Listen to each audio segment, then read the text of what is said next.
as you would say on your podcast, give you your flowers. In Australia, we would say, I want to pump up your tires. So it means I want to build you up, pump you up. I'm telling you, I need a book of all the Aussie slang. What do you think of the slang so far? Do you Incredible. like it? I'm taking some of this back. What's your favourite? I heard you say "G'day, mate" out the front to someone. Yeah, get out, mate. G'day, mate. That's easy. Pump up your tires. You haven't heard that? Pump up your tires is crazy. I'm gonna steal that. You get the saying though? Yeah, I'm bringing that. Can I take that on 7 p.m.? You can take that. Yeah, take that on 7 p.m. I'll give you the credit. I'll be listening. Peace, everybody. I'm Carmelo Anthony, and you're listening to the Ball Magnet Podcast. He's a superstar. He is an absolute superstar. Tom Mitchell. Cripps at the back. Cripps is too good. Yes! Oh, how good was that?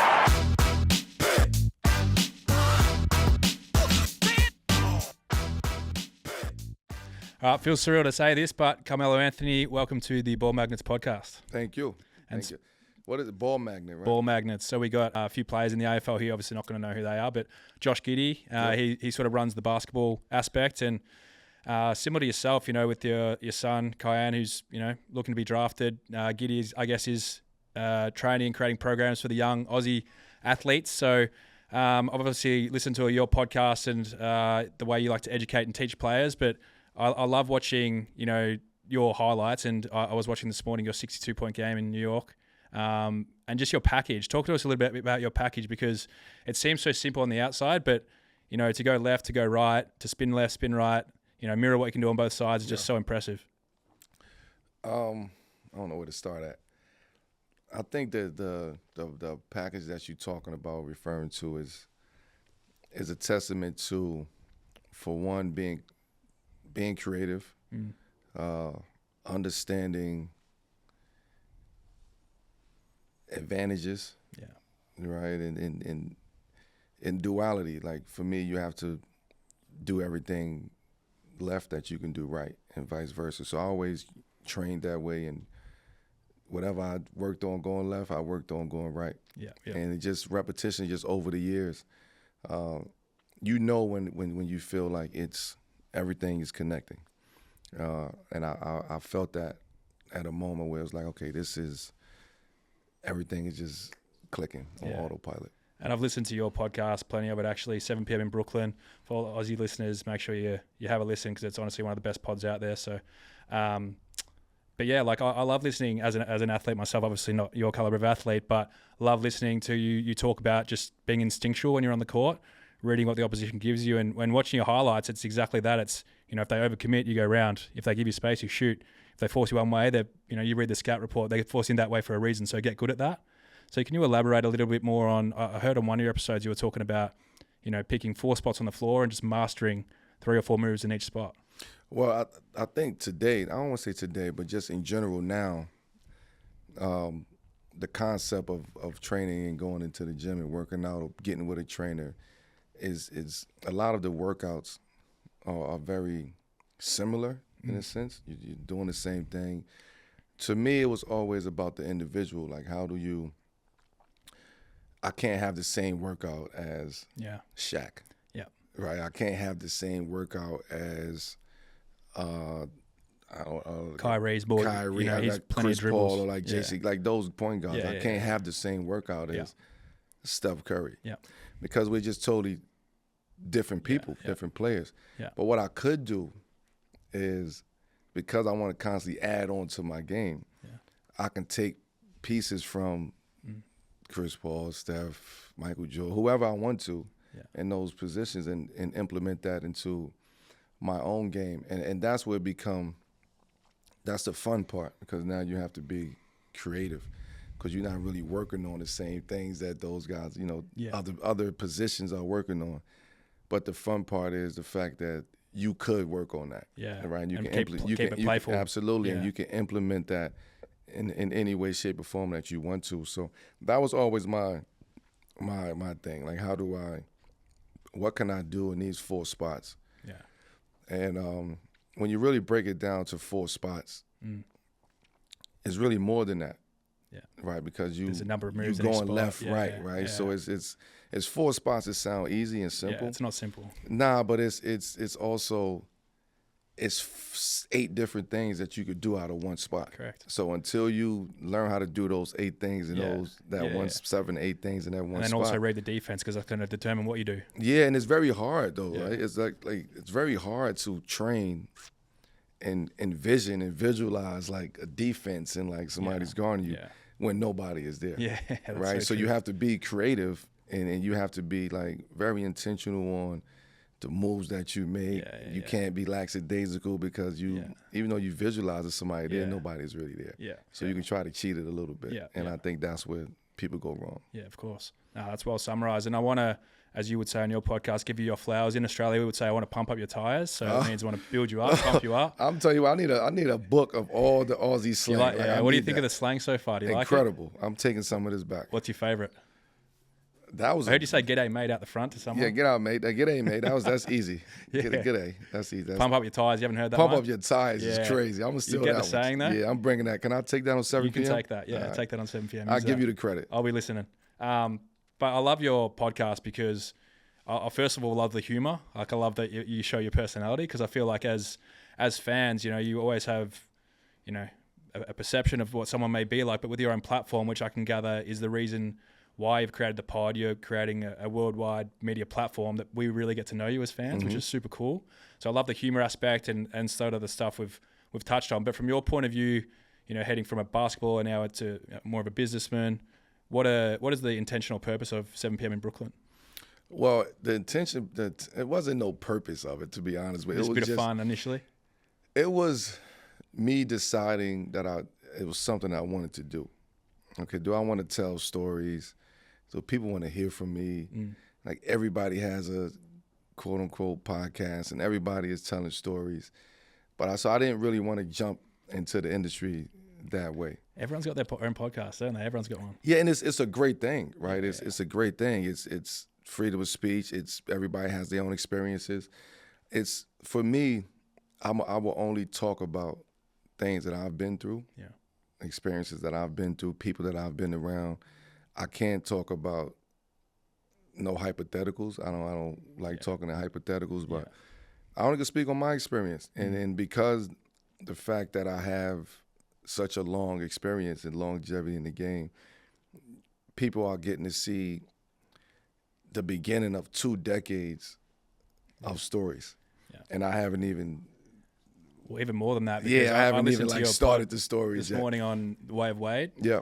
And your journey of your life, bigger than basketball, like where you came from through the the projects and then your journey through high school and then understanding your journey as a person and why you are the way you are, and there's so much more deeper things which I'm sure you're going to go into. Yeah, we're going to go into that. Is we the feel good show, like we the feel good show. We don't gossip. We make joke here and there, but we don't talk bad about people. We give people their flowers. Like we pump their tires up. Yeah, we pump their tires up. that is crazy. I'm gonna give you a few more throughout this. Pumping the tires up is crazy. I'm gonna keep giving a few more as we go. I know. Oh man, that's a goodie. That's good. Well, we may as well touch on, obviously, we touched on your journey there briefly, but, through high school and then, through Syracuse. And I was actually listening on that podcast this morning with D Wade. You guys played in the national championship game against each other. And that was sort of the start of your relationship. You started your relationship with LeBron was prior to that. I think it was 2001, you said, at a camp in Team USA. And the connections were actually made, although you're living a similar journey, but from the deeper connection and conversation. For example, from what I heard with LeBron, it was, you're both raised by a single mother and you bonded over that. You bonded over the fact of, you both would have loved a younger brother when you were, growing up. So talk to us a little about those deeper connections, because I understand, everyone sees what you guys are now, but that's how it really blossomed and began. Yeah, so, it's you don't know, certain people come in your life for certain reasons. Sometimes you don't know why. Sometimes you never figure out why. And that was just at a time where we were both, we're talking about early 2000s, where we were kind of just both young, finding our path. Yeah. We both had kind of similar kind of upbringings in a sense, in our own way. So by the time we met in Team USA, it was just a connection that we had, an energy that we was kind of playing off of. the D Wade situation, he was in the NCAA March Madness tournament at the same time. Yeah. So we had that type of connection. I knew him, but I didn't know him. Yeah. You know, I was seeing him, I didn't see him. He knew who you were. You didn't know who he was. Yeah. No, I knew who he was. I just never met him. I never, you know, it wasn't that until we were at the March Madness tournament, Final Four, and Final Four, and we saw him, and I saw him, and we hit it off, right? Yeah. And then 6 months later, not even 6 months, maybe 4 months later, when the NBA draft, right? So life happens fast, but that's how all of those kind of that brotherhood and the bonding actually was created. Deeper than basketball, and it's crazy to think, you know, the 2024 Olympics this year, you got LeBron playing. You're on the sideline as an ambassador. D Wade in the commentary box. You're all there still on the same journey, and clearly you had a lot to do with playing with each other, and clearly going to touch on your Olympic career because we have to. We love Olympic Melo down here, down under. But what was if you had to pinpoint, obviously 08, 12, 16, after the bronze in 04, what was your favorite medal if you had to pick one? It's too hard to separate them. It's hard to separate them because they all have their own meaning. 08 was more. 08 was very intentional. Yeah. Very intentional to go win that gold medal in Beijing. 2012, 08 would probably be out of the three, the one, because of the energy that was surrounding 2008. You know, and with USA and basketball and losing in the Olympics and losing in the World Cup, World Championship in 2006. And now this is our time to really take back what's ours. And so that 08 was special. I think the 2012, now that I have perspective, 2012 is very, very underrated. Okay. It's an underrated team. I don't think that team gets a lot of the credit. I don't think that team gets a lot of attention. I don't know why not. But if you really look at that team in 2012, that team arguably is better than 2008. That's KD's first Olympics gold in 2012. Yeah, so when it's KD and Russ and James Harden, that was the young crew. Kevin Love. You know, that was the young crew that was there. Right? So it's like when you have perspective and you're able to look back at it, it's like, damn, okay, 2012 was right there with 2008.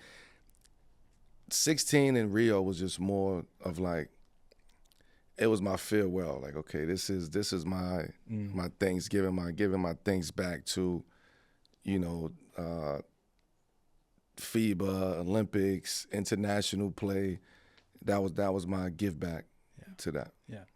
That was where you almost that was probably our Aussies' best chance to ever beat Team USA, I think. Yeah. We were up by 5 at halftime. Yeah. Olympic Melo had to take it. Why'd you have to do us like that? You guys just did something, man. It was something about the green and gold, man. The green and yellow, man. Yeah, you got to shout us out when you hear that. Makes sense. Have you got a mate who's always bragging about their latest NBA same-game multi-wins but never seem to have the good mail for yourself? Well, get them to jump on BuddyBet where the spoils can be shared. BuddyBet is your one-stop shop for social betting and has unique products like peer-to-peer, jackpot, and BuddyBet Golf that you won't find anywhere else. What are you really gambling with? For free and confidential support, call 1800-858-858 or visit gamblinghelponline.org.au. We'll go back to 08 because everyone loves talking about 08. But obviously your relationship with Kobe is well documented, and he actually said that you were the closest person to him on the team. Mm-hmm. And obviously you had the connections. You were the gel of the team, if you like, with the relationships with LeBron and Wade and these guys. And then you had the relationships with guys like Dwight Howard, and Kobe was almost the guy that was off to the side and felt out to be in that Mamba mentality 24/7. But you almost broke those barriers down to get him in, come, you're one of us. Yeah, and then stay mellow. Yeah, stay mellow, exactly. Did you have that phrase then or not? You probably needed it for No, it was there. It was, it wasn't as quite as prevalent, but it was there without me even knowing it. Yeah. How about that? Yeah. It was there without me even knowing, this is it. Yeah. What this would be. Yeah. No, it's super cool. But so talk to us how you actually brought Kobe in and your relationship with him, because I just think that's super cool that, you know, you guys compete with each other in the NBA and you're like dogs at each other trying to get, you know, a ring, but then you have to come together for a bigger thing for your country. Yeah, well, it was difficult because when you playing in 82 games and you might be in the same division, you know, let alone the same conference, right? So every game is that much, you know, more intense. Yeah. So by the time you competing and you fighting and you trying to kill them, they trying to kill you. Yeah. It's trying to win by any means necessary. So when you have those mentalities clashing, who knows what's going to happen? Yeah. Right. So I think that's was part of the reason why me and Kobe became so close over the years, because of those moments. Yeah. Like, we're gonna clash. Like, we're lions. That mutual respect. Yeah. You the Mamba. Like, I love black jaguars. So yeah. Like, let's figure this out. Yeah. So, but it for me, I had to just remain who I was. Yeah. Just be me. Just be authentic and be the person that I am. And everybody else, it would start to formulate the way that it needs to be. So yeah, me and Cole was very close. Like, you know, consider him a brother. We talk, we screamed, we cursed at each other, we beat each other up on the court. So by the time we got to 2008, it was still almost a test in a sense. I was still being tested because that was my fourth year, going into my fifth year of the NBA. Kobe was already established in the 30s. Like, he was already the vet. Yeah, he was the old guy. So you still had to prove. Yeah. Right. So I think at that point in time, the fact that he got a chance to really spend time, be around, understand how I think, understand how I work, understand how I move. He got a better understanding of who I was and respected that, respected me for being who I was. Yeah, and then you go up against him in the Western Conference Finals the next year. That following year. So it's like, we built this bond. Yeah, and now you got to be dogs again. And now we got to just not even think about what we just did in Beijing. Yeah, right. Like that goes out the window in that instance. For sure. And if we head towards 2012, I love this because of a player of your stature, but the ability to sacrifice on Team USA, and I hear you talk about it a lot on your podcast, that people don't really understand. It's kind of like in the AFL, if you're it's like any sport really. If you're a big name player and you go to a championship team, you know, there's not enough food on the table for everyone. Everyone's going to take a bit less. So your ability to say, put your hand up and say, I'll come off the bench after winning 08, how proud of you are you for looking back at that? For, you know, you could have let your ego dug your heels in and said, I'm not doing that. But for you to do that at a young age, and, you know, it shows a lot of maturity, I think. Yeah, I mean, you have it at that moment. You just know what it is. Like, I've done it before. I understand what it is. I understand what we're trying to do. Yeah. Like, we have some younger guys coming in, and you know, at that time in 12, I was already.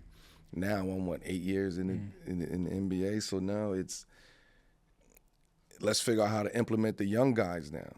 Like, let's figure out how to implement the KDs and all of those guys in 2012. Hey, if this is considered the future, let's implement them into what we have going on. I don't mind. I'm very confident. I'm very secure in who I am. I'm very secure in who and what I bring to the table. So it didn't matter at that point, because when you my message was, when you look back, you're not gonna know. Yeah. Who started? That's true. Just remember if they get gold or not. You're just gonna remember who was on the team. I know. That's so true. And it comes down to performance and what you do in the role that's asked of you. And it was very easy for me. I know how to play. I play the right way. And if you ask me to go out here and this is what you need for this particular situation, I'm gonna go be the best at doing that. Yeah. So it was very easy for me to accept those roles because I understood the assignment. Picture, I understood. I mean, I'm out here with the best players in the world. Yeah. Like, I wouldn't be selfish and like, this is my shit. Like, no, this is I'm gonna have fun with it. I'm gonna find my lane in this team and enjoy it. Yeah. And if we head to this year, obviously FIBA ambassador, you know, there's countless photos and videos of you on the sideline getting right into the game, which I thought was super cool. But do you think that final game from Curry is the best game that you've seen in terms of an individual performance that you've been at live as either a player on an opposing team or as a spectator? No. Okay. And I'll tell you why no. Yeah. Because we watch those moments all the time. Yeah. Like we watch Steph in those moments all the time. Yeah. Which is why it gave me confidence to know and be so in tune into that them last couple minutes of the basketball game, because we done seen these moments. Yeah. We done seen KD one dribble pull up from the top of the key, going right, we saw that already. Yeah. We done seen what Steph does in takeover mode. Yeah. And we saw what LeBron do in those moments in Joel. So when you have that, it's just like you seeing the greatness before. Yeah, like and we all know they put these teams together, right? It's funny. They put these teams together knowing at the end of the day, this is what you do. Yeah. You're gonna score the ball. Yeah. So I know that. Yeah. I've been in it for so long. I know the mentality. I know why they put these type of teams together. So KD can go do what he do, and Steph could do what he do. So at those moments, it was just about, let's not overthink it. And you do what you do best. Do what you do best. Play your role, as I would say in AFL. Play your role. Yeah. Do what you do best. Yeah. Play your role. Yeah. And when the time comes, let's go out there and make it happen. Yeah. I do love that competitive edge that kicked in you. Like you're there as an ambassador, as a fan.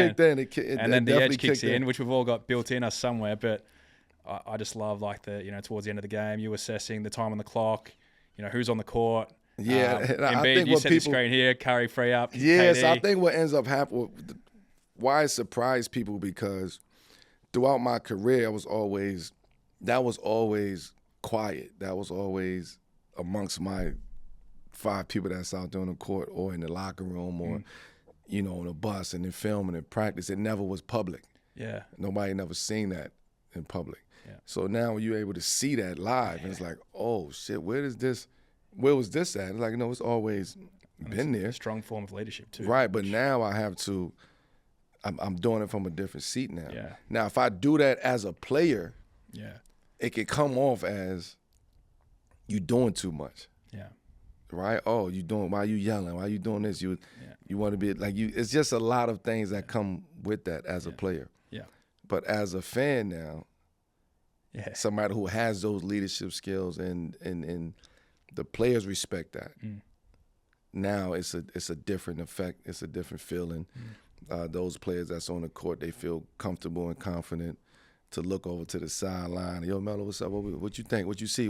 That actually happened. They were asking you what you were saying. Yeah, I mean, but it's instinctual. Yeah. It's like, to them, they probably, I was on the court with them. Yeah. Well, I mean, that's you're the sixth. Yeah, because it's when you're in that environment, you looking at people that can understand these moments and know what to do in these moments. Yeah. So if you're looking around the building, it's like, I'm gonna look at the coach. Like, I'm gonna look at somebody that have done it with me or done it with us and been here and been through this and understand what's happening and really understand these particular moments, which is the crunch time moments. Yeah. I found that so interesting what you just said about, your ability to talk and see the game and communicate it on the floor. And it's such a big thing as an athlete. And maybe, you've touched on, and it happens to all of us. Like, you get darts thrown at you from the media. They create a perception of you, some of it which is not even real. And they don't really have an idea until, it gets to that point in this year's Olympics where it's amplified because you're the only fan doing it. But really, maybe that was a part of you that was there the whole time that they overlooked and didn't want to see. No, that's a great point. Yeah, that is a great point. I think to that point, yes, like it is a part of that. They want you to do that, but they don't want you to do that. Yeah, they want you to do it until they don't want you to do it. Yeah, right. So the fact that I don't have to answer to those questions anymore, I don't have to answer to what those thoughts and feelings. Like, I can just be myself, and I can just be a fan too. Like, I was really a fan. Yeah, and then the competitive shit kicked in. How did you handle yourself? Because I'm still, as a current athlete, dealing with that. When you're in the middle of it, it is hard. When you deal with criticism, whether it be from media, and they may not know the full story of a role you're playing, or maybe carrying an injury, or there's a number of reasons why. But how did you deal with it as a player? Because I know early in your career, you just it was sort of a me against the world attitude, and then it sounds like as you've retired and stepped away that you're sort of like, oh, it didn't really matter anyway, I don't really care. Yeah, so it was waves. Early in the career, it was me against the world. Then throughout my career, like, it was more like hoodie season. Like, put the hoodie on and block everybody out. Yeah. Like, it was that. Now, post careers, it's an aha moment. It's like it's exhale, because I don't have to compete. Yeah, you seem so at peace and so content. So I'm at peace. I don't have to. Yeah.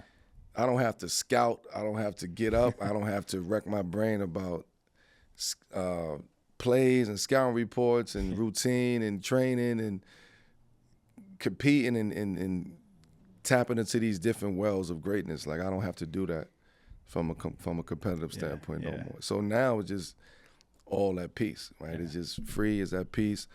The game is the game. I get to see it. I left everything as far as what I did individually on the court.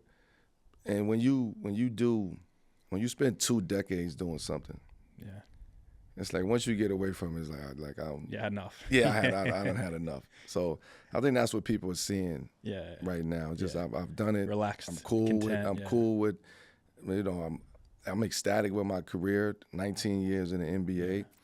I mean, it's almost a quarter of the NBA history that I've played in the NBA. True. Like, when you really think about it. It's 75 years. We'll get to that. And I almost played 20 years of that. That's when you put that in perspective, that's. See, people talk about LeBron's longevity, but even your longevity and looking at your stats and what you achieved, being a 10-time All-Star, like, we call it All-Australian in Australia for the AFL. All-American. All-American, well, there you go. It makes sense.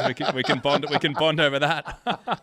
But anyway, the ability to do it again, and do it again, and do it again, and do it again, and people still like, nah, you're still not doing this, this, and this. It's like, in the end, you just the thing is, people don't appreciate you till you're gone. Yeah. Have you felt that?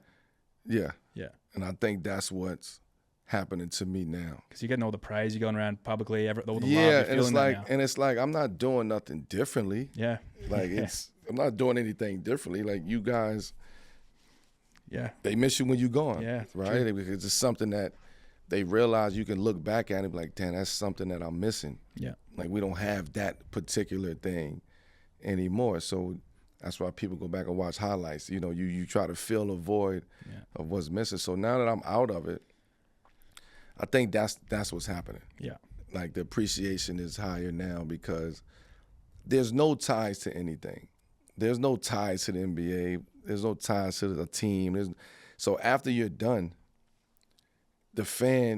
people could appreciate you for your artistry as opposed to appreciating you for wearing a jersey or being on a certain team. Yeah. So I think that's what's happening now. That's really cool. This episode is brought to you by Davos and Miles Wealth Partners. I've been with Nick and the team for a number of years now, and predominantly my whole AFL career, and they've been so good in helping me learn how to save and plan for my financial future.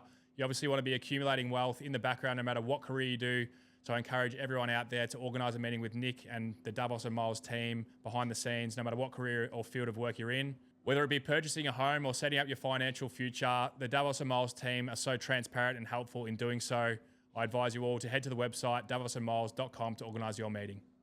So you speak about your longevity, and clearly LeBron will be touching on him, but is it crazy to think, like, I've lost track of what year it is now, 22 I think, that he's still going and playing at the level he is? Like, do you watch him and just be like, this guy's just completely built different, even though you're still super close with him? Well, he is built different. That's very hard to do. Yeah, it's very hard to do. It's not. We would never see this again. Yeah. We would never see this again. Yeah. People like that don't come around often. Yeah. Talent like that don't come around often. Projects like something that I'm missing. Yeah. Like, we don't have that particular thing anymore. So that's why people go back and watch highlights. You try to fill a void of what's missing. So now that I'm out of it, I think that's what's happening. Yeah. like the appreciation is higher now because there's no ties to anything. There's no ties to the NBA. There's no ties to a team. So after you're done, people could appreciate you for your artistry as opposed to appreciating you for wearing a jersey or being on a certain team. Yeah. So I think that's what's happening now. That's really cool. So you speak about your longevity, and clearly LeBron will be touching on him. But is it crazy to think, like, I've lost track of what year it is now, 22, I think, that he's still going and playing at the level he is? Like, do you watch him and just be like, this guy's just completely built different, even though you're still super close with him? Well, he is built different. That's very hard to do. Yeah, it's very hard to do. Yeah, like it's not. We would never see this. Yeah. Again. Yeah. We would never see this again. Yeah. People like that don't come around often. Yeah. Talent don't come around often. Projects like that don't come around often. Those are very, very rare diamonds. Like you don't find that, right? And the fact that you constantly put the work in to be better and to adapt to the environment, and every year it's you. It's about you, and you got to carry, and you got, like, that crown is heavy. So to continue to wear that crown and still wear it, in good fashion. Yeah. Like that's respect. You got to take your hat up to him. Like, it's honorable for him to be out there and still being motivated to go out there. And mentally, it must be so tough. Like, it is tough. You talk about 19. You're like, well, I've had enough, but he still finds a way to motivate. What are you doing? Yeah, hang him up. Hang up the boots. That's another one for you. Hang up the boots. When you retire, hang up the boots. No, I'm familiar with that one. Hang up the boots. But yeah, hang up the boots, man. It's time. But when you love something like that, like, it's hard to. Yeah. The routine, like, have you missed the routine? I missed the routine. Yeah. And I think for him, I don't want to speak for him, but me knowing him the way I believe I know him, it's the routine for him. Yeah, he's obsessed. Yeah, he's obsessed with just the game and obsessed with working and obsessed with, like, challenging himself. And you hear Jordan always talk, when he was playing, that it's not work if you love it, Yeah, I love it. I get it. Yeah. Come on, we did 22 now. Hang up the boots. Hang up the boots. Oh, that's good. So what about when you finally got to team up with him at the end of your career in the Lakers? Was that like a full circle moment? Yeah, it was almost like closing the book, like ending the book. Yeah. Right? It was like signing off in a sense. Yeah. Because it's like we never, for so long, it was always a question or a thought, like, oh, let's do this or let's go. It was like, nah, we can't figure it out throughout the career. Yeah. And now it was just more, let's just do it. Like, I'm at peace. Yeah. Like, I'm at the end of, we both at the end of our careers. Yeah. I'm in year 19, you in year 19. Like, let's just go have some fun and enjoy this. If we win, we win. You still played well though. Like, you were shooting the ball. Yeah, well. but I also knew that what I needed to do. Yeah. Right? Like, I also knew who I was alongside too, right? Yeah. Like, I still got to be. Yeah. He's still looking at me to be. Yeah. Bring a certain aspect to this team. So I still have to do that. I still have to be on top. I still got to work. I still got to be in the gym. I still got to do what I do. And I think that's what it was with me and him. It was like it's a respect. Like, I don't Melo over there. Like, I know he's over there. Like, but I know he's locked in. I know he's working. I know. Can rely on you. I don't have to worry about him. Yeah. Right. So I think at that moment, in year 19, you just want reliability. You want people that you can rely on, people that understand you. You want people that can relate to you. You want somebody that could talk shit to you. You want somebody like. You need that when you get older. You need someone to talk shit. Yeah, to tell you when you're wrong and to tell you, like, you bugging and like, why you doing that. Like, you need all of that. So at that point in time, year 19, I just think I was at super peace with, like, where I was at, understanding, like, this might be it, and accepting that. Yeah. So we hear stories, and obviously a great storyteller, but of the work ethic of these guys, like whether it's LeBron, Kobe, they did it slightly differently. But, I think about, as a player and in a completely different sport, but you hear these stories about they just constantly work. I do get that. And obviously there's a crazy and insane level of work ethic that's required to do what you've done and what they've done. But also, is it physically possible? You know what I mean? Like, you hear these stories, is it almost too, the folklore of it, I guess, is it legitimate, or is it, like, from your eyes, from what you saw with, say, Kobe Bryant, is that work ethic? Because obviously, if you train too hard, your body's going to break down. So he would have had to rest to offset that. You know what I mean? Like, we just think he trains 24/7. I think it's different. It's different. I think we all work hard. We all train. We all like that. I think that's that's the connectivity between all of us. Like, we work extremely hard. We train. We really believe in what we're doing. We really believe in mastering our craft and mastering our art. Now you have certain people who is just goes about it totally different. Me was more, I'm more precise. I'm more work on the things I need to work on. Do it well in a shorter period. Yeah, like master. Like, I don't need to be in the gym doing other things. Like, I just want to get to these spots, and I want to just constantly master this thing over and over and over again. Some people got to work out 3-4 times, want to work out 3 times a day, morning, noon, and night. And that wasn't you? That wasn't me. Yeah. Like, I knew what I needed to do. I knew what worked for me. Some people got to work extra hard on the physical aspect of it as opposed to the skill set, right? So I think what we're seeing now with, like, somebody like LeBron is that he started to understand as he got older how to work smarter and not harder, right? And work on, like, you got to cover all bases. Yeah. But you got to know when to do it. It's schedule, and you got to be in tune to your body and know what works at this time and what doesn't. Know what supplement work, know what supplement doesn't. Know what food work, what food doesn't. Yeah. And I think once you get that, that's what we're seeing from LeBron. It's the whole, holistic approach of health. Yeah. Right. Yeah. So it's not so much on the court, on the physical, but that holistic picture. It's the holistic picture. Resting, it's resting, recovering the right way. Recovering, it's sleeping. That still counts as work, timing. I guess. That's all part of the ecosystem of working out. And I think he's mastered that part of it. Kobe was something totally different. Kobe was relentless. 6 o'clock, 4 o'clock in the morning, 6 o'clock in the morning.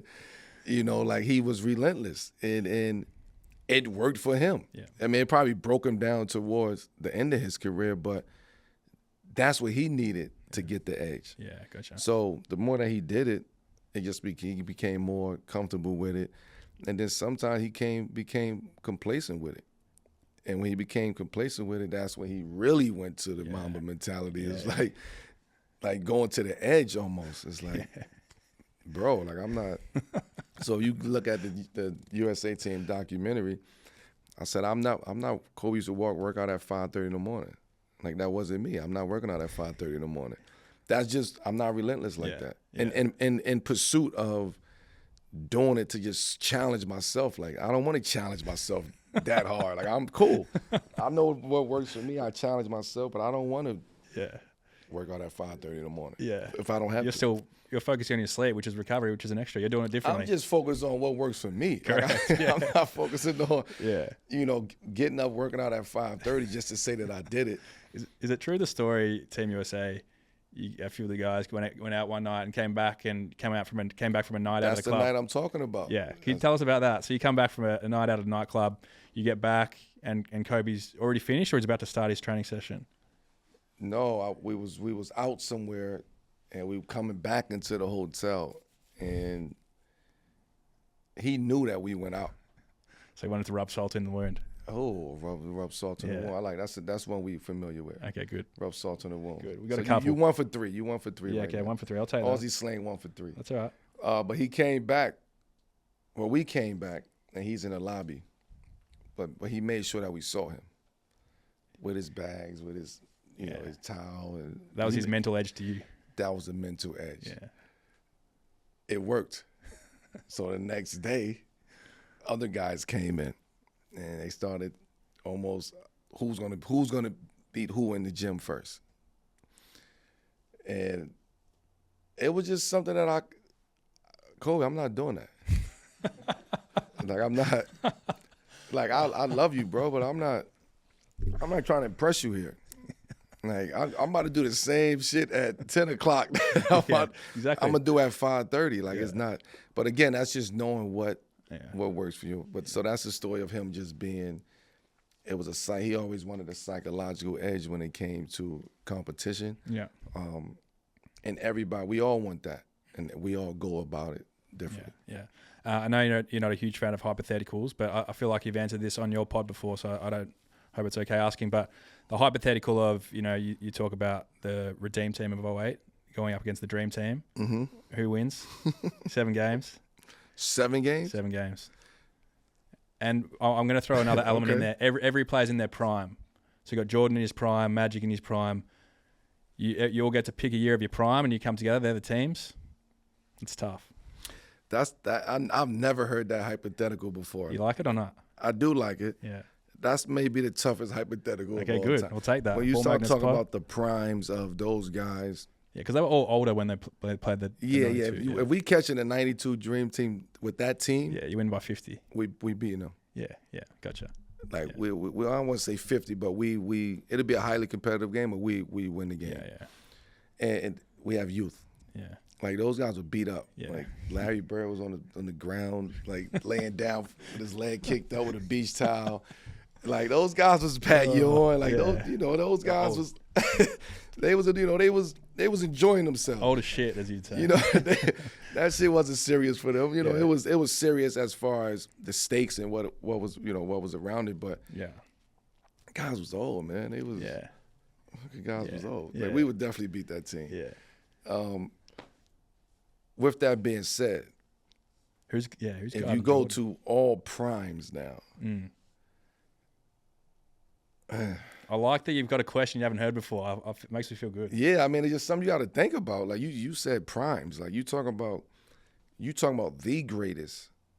What year would you say court. is Jordan's prime? Well, his prime's a long time. Like that's what I'm saying. All you guys have different, lengthy primes. So how do you navigate it to 1 year? It's hard, but see, it depends what year you asking for Jordan. Like, is it 97 Jordan? Like, you know what I mean? Yeah, or is it young Jordan? Yeah, or is it 92 Jordan? Like, is it when he came? Is it 45 Jordan? It's or is it 23 Jordan? It's 97, 98 Jordan. See, that's a different. Yeah. Like, that's a different beast right there that you're dealing with. 97, 98. Yeah. You talk about Patrick Ewing prime year. Like, you talking about taking his best year. Yeah. David Robinson, who don't get enough credit. Yeah. Karl Malone, Johns, like they had the Mount Rushmores of basketball. And I'm talking about, like, that team is the Mount Rushmore of basketball. Yeah. Like, all of them. Yeah, they're crazy. So you start talking about our prime, a lot of guys on out there, they still in the NBA.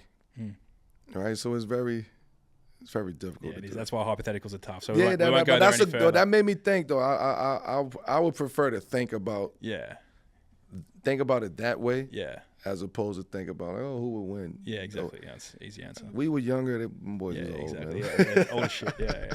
They'd be hanging up the boots. Yeah, just like, they just want to hang out and have a good time. Yeah.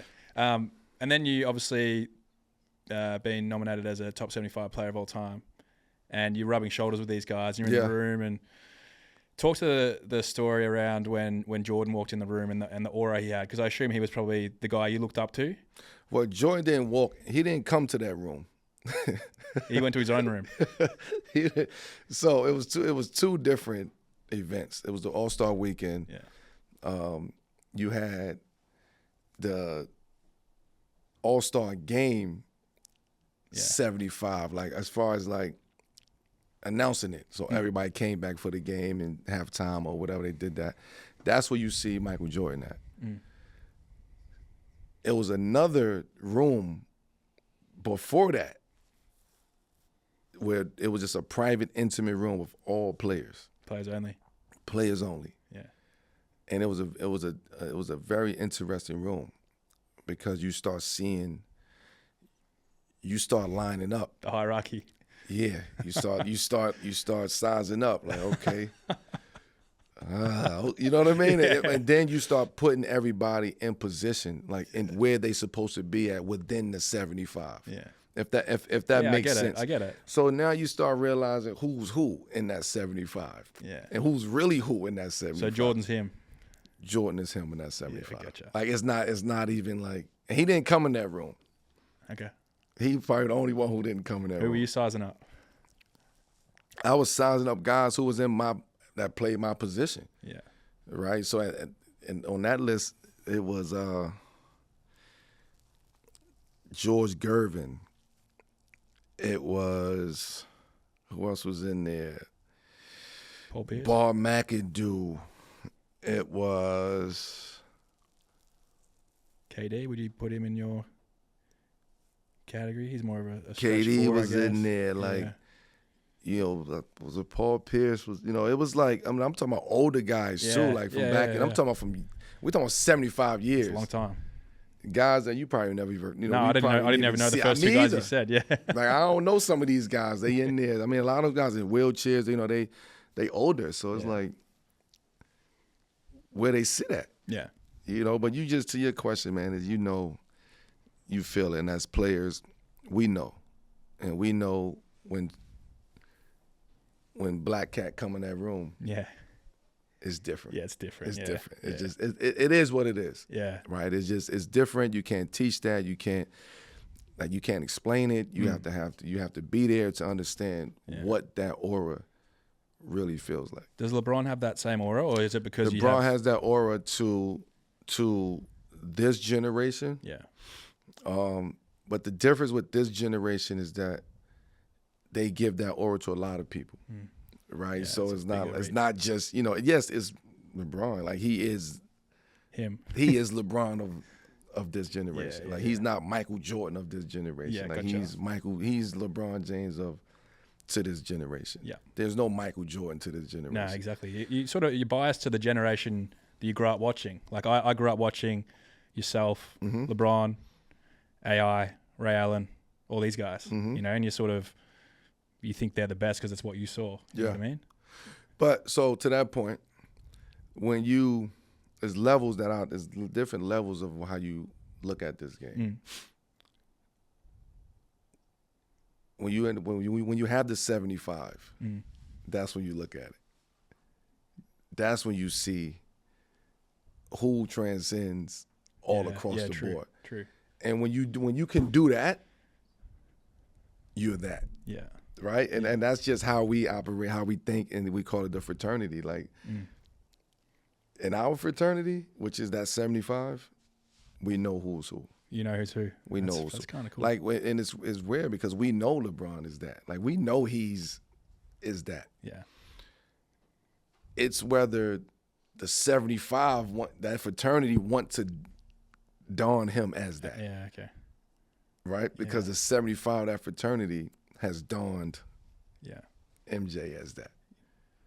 And I think that's because they're from the same, era as him, probably though. Well, it's guys we're talking about 75. Yeah. There's guys who played in the first 15 years of this. Yeah, before that, that's true.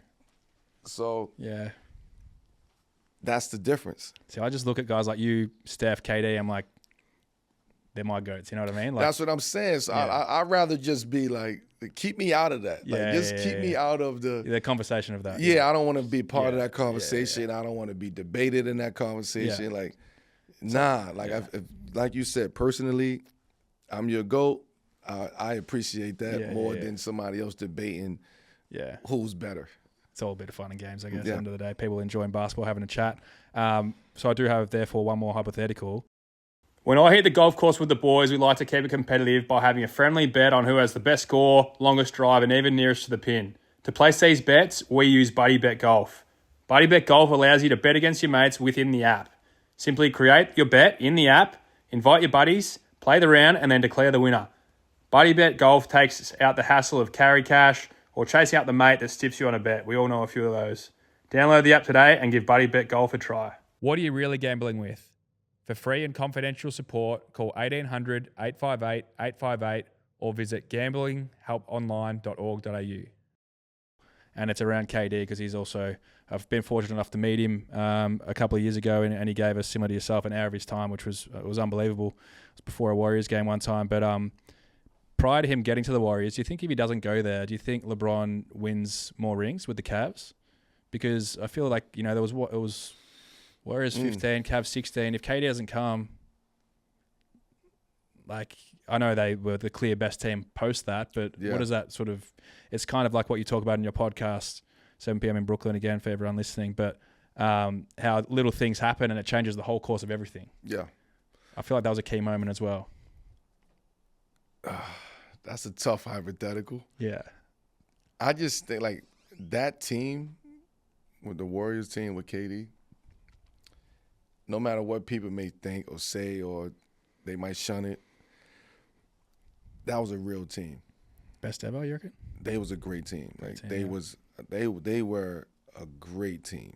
Like, it wasn't like, no, they a good team and the championship. No, they was a great team. Like, arguably. Again, same conversation. Arguably, the best team ever. Yeah. And I think they was destined to win that. Like, it was, KD went there for that, right? So you're already joining a championship mindset going into it, and you have championship aspirations. You were just there. So now I get to join, you know, for whatever reason, I get to, we partner up. Yeah. And now we get to go make more history. Yeah. I just think they was going to win that. Like, I don't want to take that or discredit that from KD. Like, they was going to win that. They was going to figure it out. Yeah. At that point, they was going to make it work. Yeah. And they did. Yeah. Moving back to your career, your time in Denver, I was looking at some things this morning. So you led the team to the playoffs, which also probably gets forgotten, from 2004 to 2010. Number of different teams. You know, one of my favorite players growing up in that same area we talk about was Chauncey Billups. I know Iverson is more well documented as a teammate to you, but you know, even guys like J.R. Smith, Nene, Kenyon Martin, like, you had some serious players out there. We'll start with AI. What was he like as a teammate, and did you learn from him that took to your basketball craft in a sense? Was it that dog mentality in him, or did you have something in his skill set that you sort of took from him and said, I wouldn't mind bringing that to my own game? Well, Iverson was different for me because he was the guy that I looked at and, like, watched and how he was moving and how he was handling himself and moving around outside, like the culture and the aura that he had. Like, he's another one. He's got the aura. He got the aura. Yeah. There's just certain people who got that, who got the true. it factor, right? And he's one of them. And so it was always a respect, a mutual respect, as a, like, you know, big brother, little brother in a sense. So when he come to Denver, it was, holy shit, like, that's okay, cool. We're actually about to do this? Yeah. And he's thinking the same thing, like, oh shit, we're actually about to do this. So now we come together and we have to be serious about what we're trying to do. And I think at that point when he came to Denver, it was almost like bittersweet in a sense because of what he was going through in Philly prior to that. But then coming to Denver and, like, exhaling, like, okay, I got somebody else over here who can relate, who can do the same shit that I'm doing, just at a whole nother type of different way of doing it. Yeah.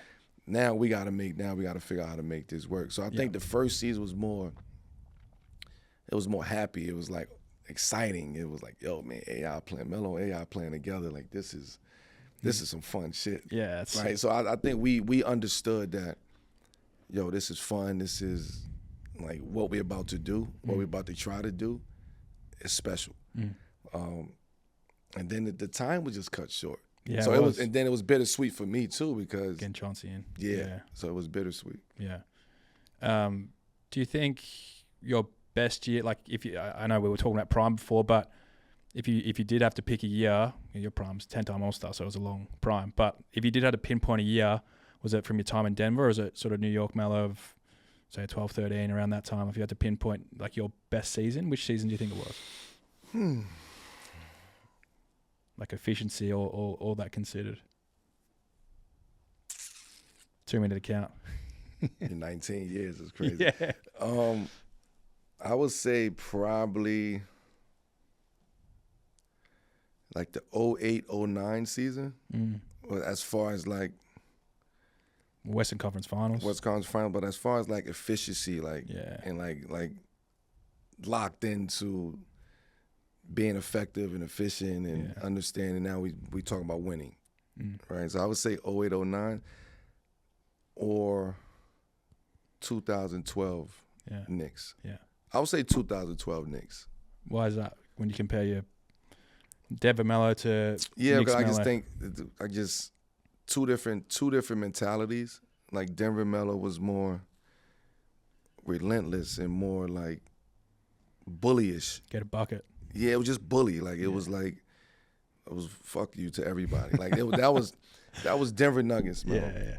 New York Melo was more refined. It was more work smarter, not harder.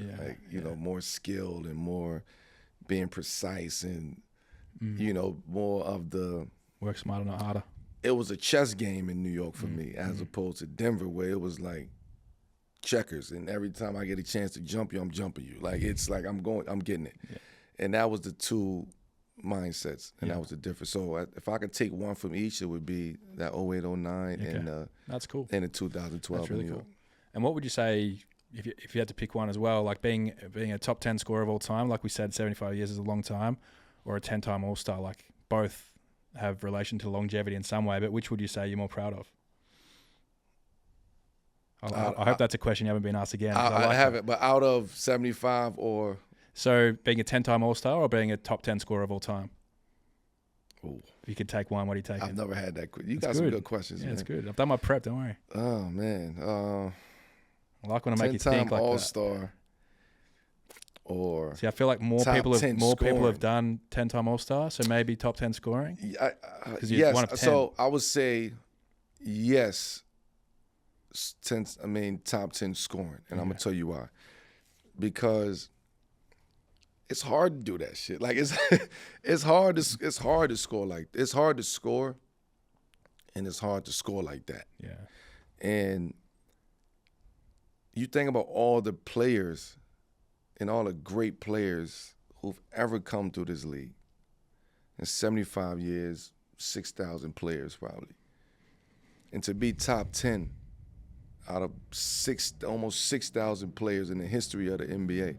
Yeah, that's what make me be at peace right now, because I put that in perspective. Like you are 0.001 0.000 of this right here. Yeah. So I would say top 10 scorer in a sense, because of all the talent and the scores that ever came and all the buckets that ever was getting. A lot of buckets. To be that. Yeah, that's cool. And to be known for that. Yeah. I own that. Yeah. And some people may frown upon that. Some people may not. But like for me, I own that because I understand that aspect of it. Yeah.